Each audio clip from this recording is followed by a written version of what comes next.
Hello there everyone, welcome to my channel, Crafty Concepts with Erin. I'm Erin and I have a scrapbook layout for you today. We're going to be using this Latte Love collection from Stampin Up and I have 3 photos, so it's going to be a single page. I'm documenting this, my bestie Bonnie and I having coffee in Florence. So I'm working on my Italy. We were also treating ourselves to some delicious chocolate scones, and how perfect is this? So I've got the Coffee with Friends stamp set, and yes, I'm going to tell you, this is what sold me on this, but I love all the coffee things. I kind of collect coffee stamps, so you didn't have to twist my arm. I've got the Latte Love, which is part of this collection here, and then I'll probably be using some of those, but I think I'm going to use this image here, and then of course the scones and the coffee cups. They're going to be perfect for this. So let me scoot these out of the way. You can see I've already been using this quite a bit. I do have another layout on my channel, and I've made a ton of cards, which I would show you, but I've already sent off, and I have a lot of scraps too, so lots of bits and pieces to work with. I am planning on doing a little background stamping, so I'm going to use a piece of white daisy to start, and then what I'm thinking is maybe kind of having my main focal photo here, and then these two kind of down here, so we could do a cluster here and here. So let's see how that goes. There's so many different ways too. You could do something like this.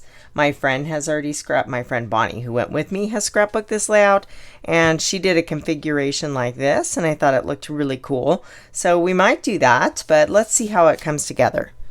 Now I definitely want to go with this color here. I think I'm going to bring in some of this one, and then I love this. It's kind of like, you know, the swirl in your coffee, and I think the colors look really nice. We might bring in some of the coffee beans, and then I keep wanting to save this. I've got a mountain biking layout of my son I want to do. So we've got coffee rings, and I thought I had a piece. Where is it?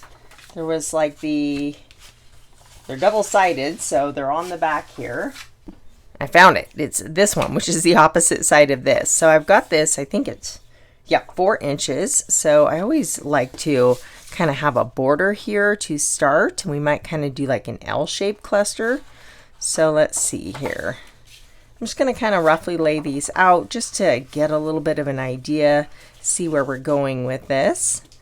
And we can kind of stagger these, maybe layer these guys down here. They're already printed with white, but I am going to matte them on a darker color so that they stand out. This might be kind of fun. We might be able to go with something like this, or even pull that in just a bit so it's not going all the way to the edge. Yeah, I think I'm going to cut these down and just go for it. Okay, so this one here, I don't even know how wide that is. That's 5 inches. And again, these are 3 by 4. And I cut that to 10 inches. And then this one is 6 by 8. And I could trim these down and we might layer them, so that might not be what is showing. I'm turning that one around because that one has kind of a rough edge on it. And we'll bring this back in. Let me find some papers to mat these photos. I looked at the browns and tans, and this is actually Kraft paper, which has a little bit different texture to it, but it does look nice, and I think this might work really well to make those photos stand out a bit more. So I'm going to cut a couple of photo mats. I do want to bring some darker colors into this layout, and I think you can definitely see that the photo mats really make those pop off the background much better, which is what we want, so that's great.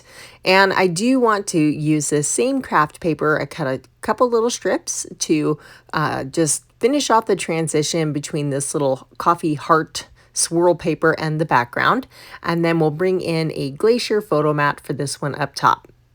Now I could move this around. I think I like it centered. I'm going to keep it there. And for my embellishments, we are going to stamp the croissant and this girl having coffee.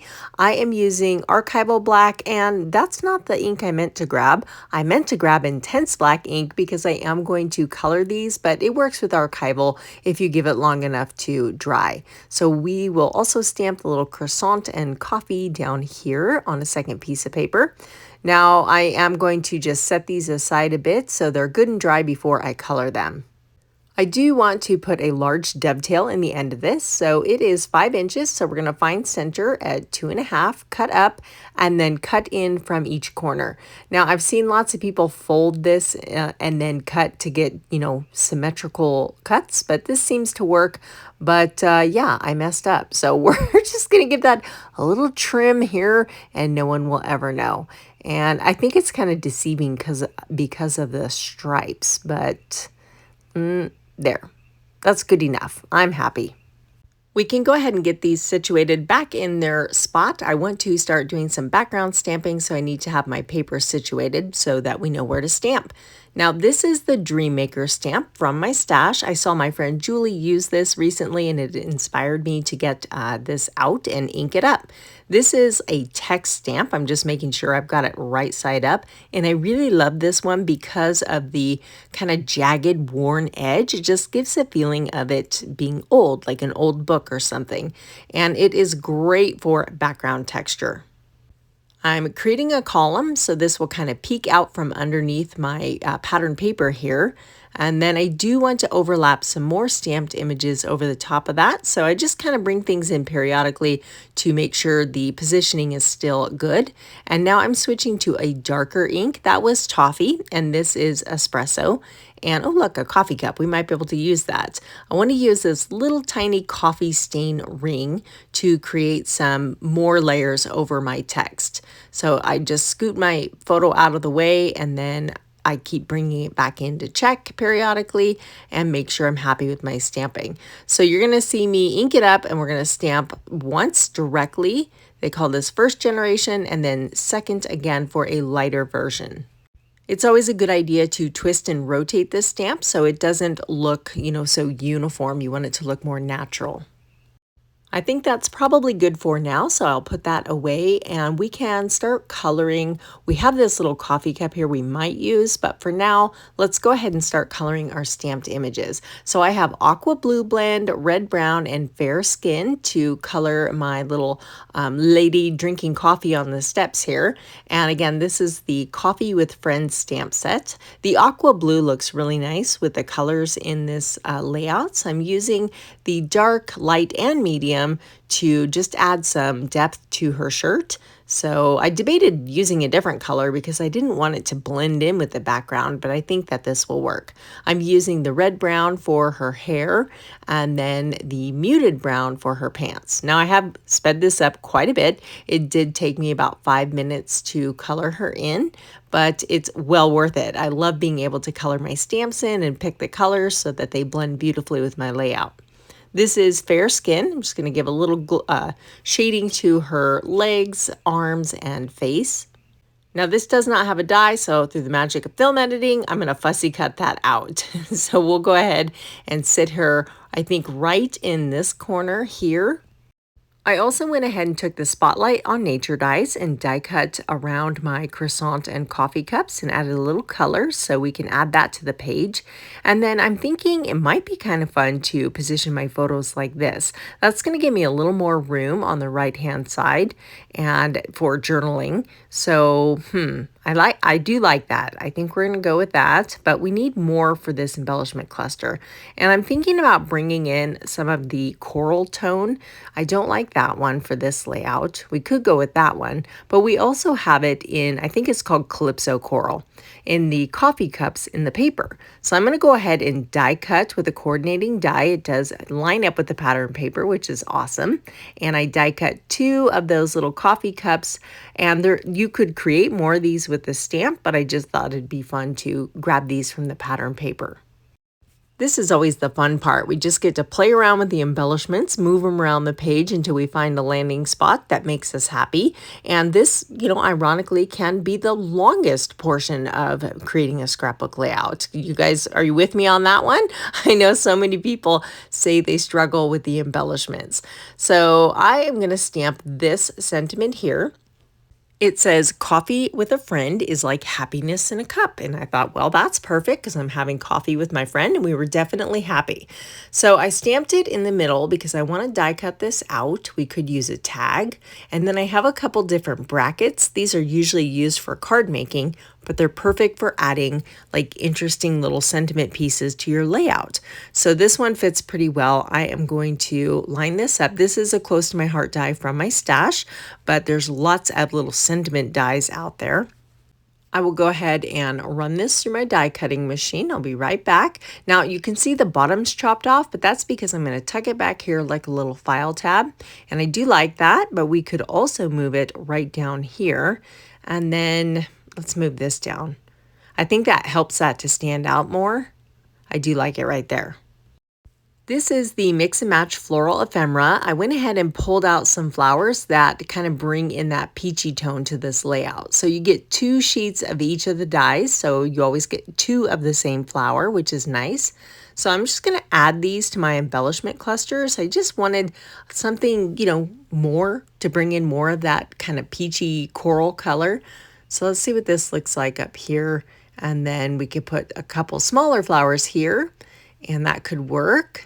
But I'm wanting some weight down towards the bottom of the layout. So let's go ahead and bump the larger of the floral clusters down here. We still need it lower. It's got to come all the way down to kind of frame in those photos. Now these little rose gold letters spell out the word cafe, and they're left over from the first project I created with this layout. So I thought, you know what, it's a great opportunity to use them. So let's see how they look right in this corner here underneath our little coffee cups. That works, but we have a little bit of trap space above the C and the A, so let's add some more stamping. I kind of want to carry that over to this side of the layout anyway, so we'll just scoot those out of the way. Everything's kind of dry fit, so I did tack down my photos lightly, but I can just use my little spatula to lift those up, and then we can stamp underneath there. So I'm going to put that into place so I can line up my stamp, and then I will scoot it out of the way. Press down, give it just a moment to soak in, and then this is kind of coming out from the right side to balance out the details stamped on the left side. I think there are going to be quite a few coffee themed layouts in my Italy album by the time I'm done, because this is something we enjoyed every day, so there's quite a few pictures, but that's okay. I love documenting them. I'm feeling like this cluster over here is kind of lonely with just the one floral image, so let's try the title here. And I think that's a good fit. So we can go ahead and stamp a few more of these coffee rings over our text just to kind of bring over that same design concept again. And this is just layered stamping. It's really fun. You can do this with so many different stamps in your stash. I don't have a big story for this layout. I just jotted down the facts and mentioned Bonnie and I were enjoying a little afternoon coffee break in Florence. I did handwrite those and cut them into strips, and then I do want to add a little bit of the splatter stamp from the Latte Love stamp set here. So it's got just like we have the coffee ring, and this is a coffee splatter. So I'm going to use some Toffee ink and just add these to both of those areas where we created our little stamped images. So maybe one there. Let's go ahead and add one more up here. And then we'll turn the stamp so it's kind of splattering out and away from our photos. Now this kit has little coordinating swirly dots, so I did add some of those around the layout. You can kind of see them scattered around each of the clusters. And I think this turned out really fun. We've got a lot of different stamped images on here, some floral ephemera, and yeah, I'm happy. Love it. Makes me want to go have some coffee. If you enjoyed this video, I would love it if you would hit that thumbs up button. And of course, everything I used to create this project, you can find the details and links in the description box below. Thanks so much for watching. I'll see you soon.